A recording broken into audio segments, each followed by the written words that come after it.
Selamat pagi, Assalamualaikum warahmatullahi wabarakatuh. Ketemu lagi sama Bang Heri ya, petani Indonesia yang hari ini tetap eksis di bidang pertanian ubi jalar. Nah, oke, tetap di bulan suci Ramadan kita tetap beraktivitas seperti biasanya ya. Di sini lagi dingin ya, masih pagi sekali ya. Di sini sekitar setengah 6 pagi saya sudah melakukan aktivitas seperti biasa.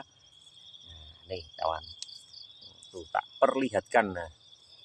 Nah, itu mataharinya sudah kekuningan mau menampakkan diri ya. Nah, ini suasananya adem banget ya. Nah, alhamdulillah pagi ini saya akan melakukan kegiatan yang seharusnya ya. Wah, seharusnya itu pasti ya.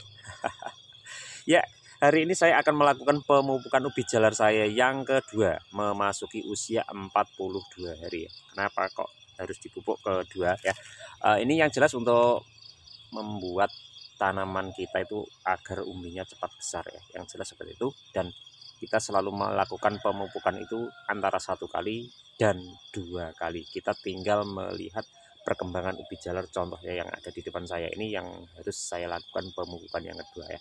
Untuk tahapan pemupukan itu kita bisa melakukan sistem tabur, ada juga sistemnya, ada yang memakai kita lubangi baru kita kasih pupuk ya. Itu adalah metode yang biasa diterapkan oleh para petani di seluruh Indonesia. Tapi kalau Bang Heri selalu kita cuma tabur saja, kemudian timbun sedikit, yang penting pupuk itu tertutup ya. Seperti itu. Nah, oke kawan, untuk waktu yang tepat untuk pemberian pupuk itu untuk yang kedua. Ini biasanya antara usia 40 sampai 50 hari ya. Yaitulah waktu yang harus kita berikan pada tanaman kita untuk memberikan suplai tambahan untuk pembesaran umbi. Untuk pembesaran umbi biasanya ada juga yang khusus memakai pupuk yang untuk pembesar umbi. Tapi untuk Bang Heri tetap memakai Ponska saja, yang tentunya itu sudah saya buktikan dengan hasil yang seperti pada video-video yang lain ya, seperti itu. Nah, oke, ini saya lakukan tetap andalane Bang Heri ini pupuk Ponska sing bersubsidi. Nah, ini saya bawa satu apa nih, timba besar ya, karena hari ini nggak begitu banyak yang saat mau pemupukan yang kedua. Ini tanamnya di awal, sekarang sudah memasuki usia 42 hari untuk varietas Red Kasdu 1 ya. Nah, ini oke, untuk dosis seperti biasa ya, kita takarannya cuman sekitar 1 sendok saja dengan kita tabur mengelilingi tanaman ya. Bagaimana nanti simak setelah saya lakukan eksperimen. Kok eksperimen, yang jelas tutorialnya ya seperti ini ya, kita lakukan aja sesuai dengan kebutuhannya, tidak terlalu banyak, karena untuk pemakaian pupuk terlalu banyak nanti akan umbinya over ya. Nah, itu tadi ya, jadi pertumbuhan yang sangat normal itu didukung dengan perawatan pemupukan yang tepat ya. Jadi memupuk yang kedua itu jangan sampai telat untuk masa pembesaran umbi, yaitu idealnya adalah usia 40 sampai 35 sampai 45 hari ya untuk pasca tanam. Setelah kita lihat kondisi tanaman ini kayak gini, daunnya lebar, bagus ya, ini nanti spek yang jadi andalan saya di tahun 2025, yaitu Red Kasdu ya. Memang Red Kasdu idolaku. Oke, lanjut kawan, tak aktivitas dulu ya, Anda menyimak saja. Mantap pokoknya.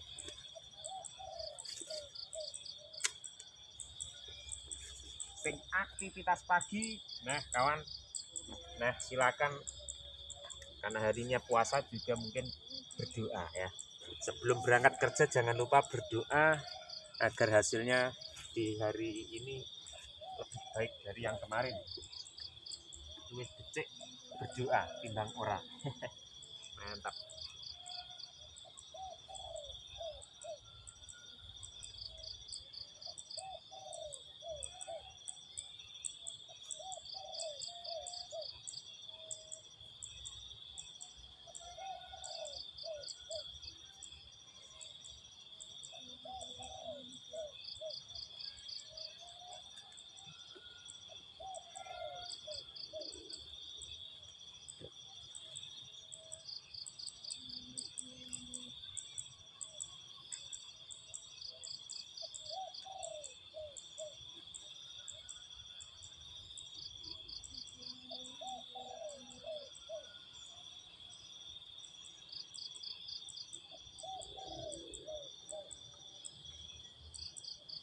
Suasanane ndongko adem lur.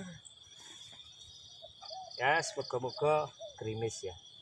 Nah, kalau kita sudah memupuk ini, jangan lupa berdoa ya. Berdoa moga-moga enek udan, tapi aja deres. Wong ki jalukane ya macam-macam. Kederesen udan yo kakean.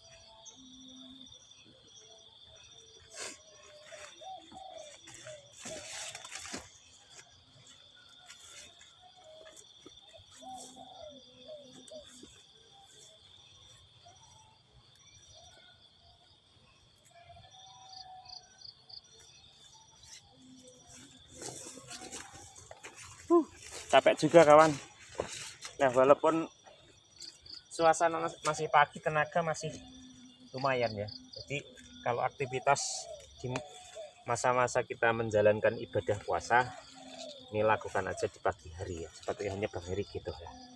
Nah ini mantap banget ya, karena kemarin awal naneme yo lumayan ndak terganggu, maksudnya ya ndak kekurangan air, jadi untuk penampakan ubi jalar kita normal banget sesuai dengan harapan. Ya harapannya yang jelas kalau kita menanam itu kan tanaman subur, umbinya banyak, produksinya melimpah ya, gitu ya. Jadi harus kita imbangi dengan merawat dan memupuk.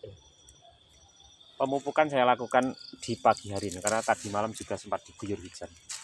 Alhamdulillah berkah, kita mendapatkan kirimannya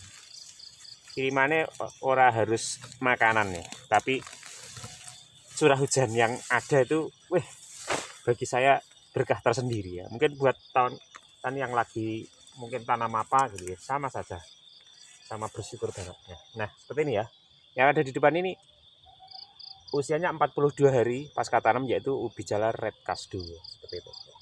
Red kasdo idolaku. Nah ini kita spill bareng-bareng aja kalau gitu. Tak nyuci dulu tangannya, payah kena air.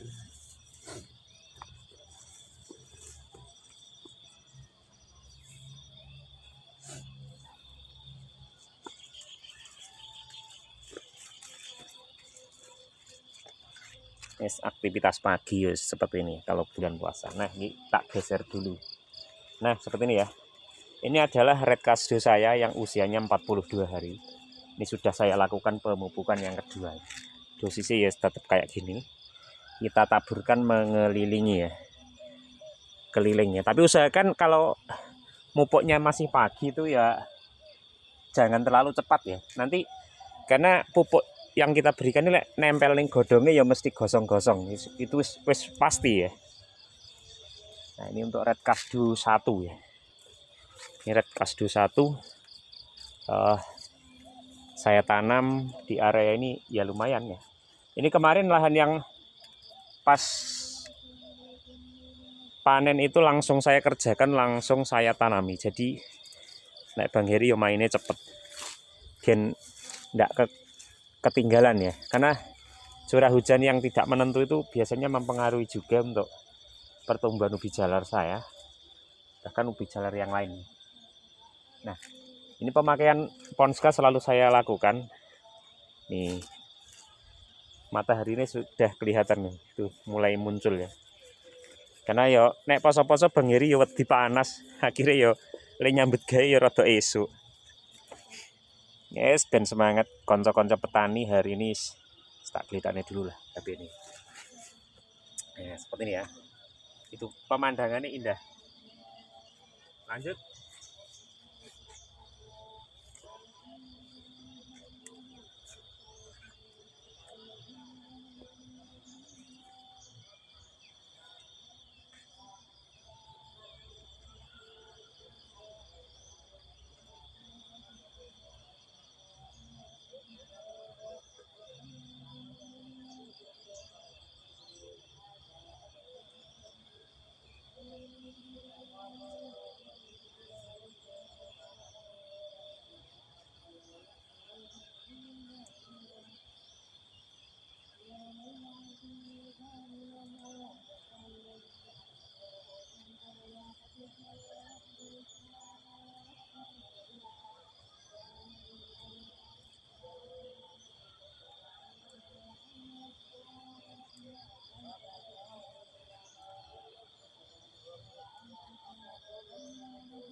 Saya menemukan ini kawan. Wah, lihat ular. Ini ulat apa lek? Di sini namanya ulat gerigi ya. Nah, seperti ini. Ini kalau mengenai tangan sebenarnya nggak sakit, nggak gatal, tapi mengerikan ya. Seperti ini. Ini hama juga harus kita hilangkan agar tidak mengganggu tanaman ubi jalar kita ya.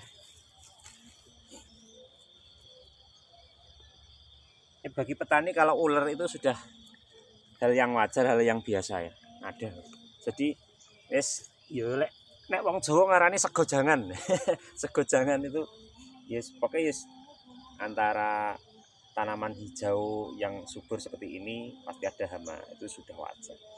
Jadi kita sambil memupuk juga akan mencari adanya hama di sekitar tanaman ya, seperti itu. Nah, oke. Usianya ya seperti itu tadi ya. Tapi kita nyepil bareng aja nih sambil berjalan. Nah, ini sudah saya lakukan pemupukan. Ini untuk red kasdu 1 semuanya. Karena area ini saya jadikan red semua ya.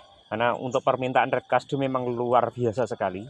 Karena dengan produksinya yang tinggi, banyak, dan kualitas rasa pun sangat diminati untuk para pecinta ubi jalar, akhirnya seperti ini. Nah, ini harus kita lakukan juga pembersihan gulma ya. Karena setelah penanaman ini belum saya rawat sama sekali.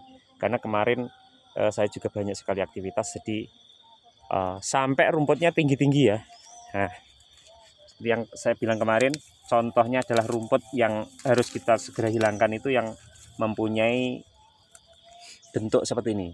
Suket kolomento, ada puyangan, ada ilalang atau alang-alang, itu kalau sudah terdapat pada lahan kita harus segera kita cabut ya. Karena apalagi sudah mulai adanya umbi, itu menjadi potensi terjangkitnya penyakit buleng ya. Karena umbinya akan tertusuk, akhirnya ya wis mengganggu seperti itu. Jadi kalau tanaman pengganggu itu harus wajib kita hilangkan, yang contohnya ilalang, ada kolomento, juga ada puyangan. Untuk rumput-rumput yang lain ya mengganggu tapi tidak seberapa. Yang penting itu kuncinya agar kita terhindar dari buleng ya. Salah satunya metodenya harus bersih dari gulma yang mempunyai tunas akar itu lancip ya. Itu salah satu metode kita mengatasi terjadinya buleng ya, sebelum kita lakukan penyemprotan dengan pestisida ya. Jadi memang harus antisipasi dari awal, yaitu salah satunya pembersihan gulma yang ada di lahan kita